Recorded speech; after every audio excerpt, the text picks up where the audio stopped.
wanted to make a film that was about loss, but also about judgment, and how in a world of increasing grey area, we are getting more and more entrenched in black and white positions. And there was this homeless couple that I was, that I've been sort of fascinated with, who lived outside my apartment building, and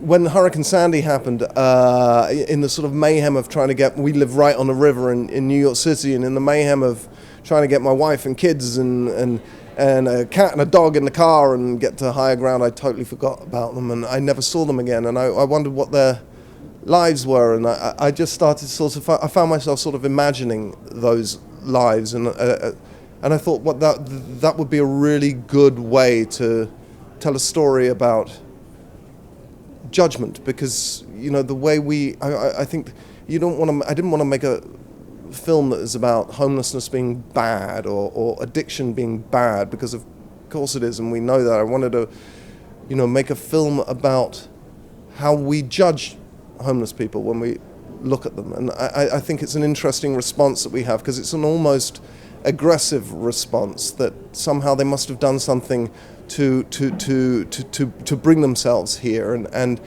because if you didn't feel that way, you'd do something about it. The script is I thought the script was beautiful. I think that the story is incredibly moving. I thought it was really well constructed, really well conceived, very interesting subject matter, and the character. It was a beautiful part. I think both parts. It's really a two-hander. It's me and Anthony Mackie plays to hear.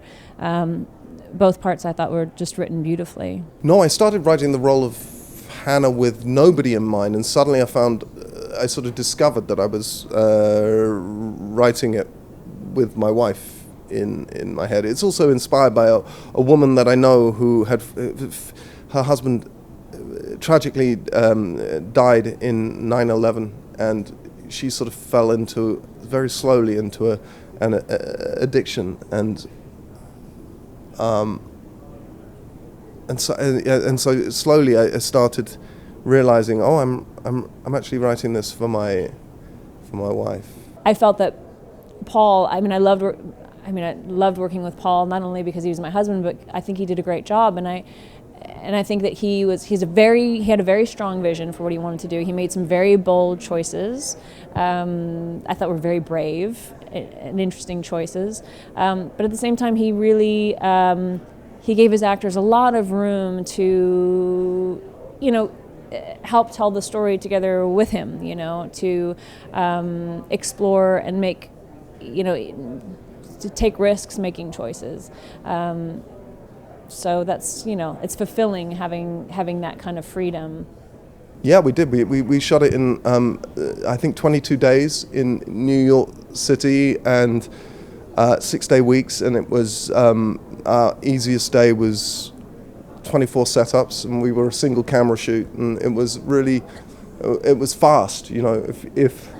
If Anthony and Jennifer got 3 takes, I was being wildly generous.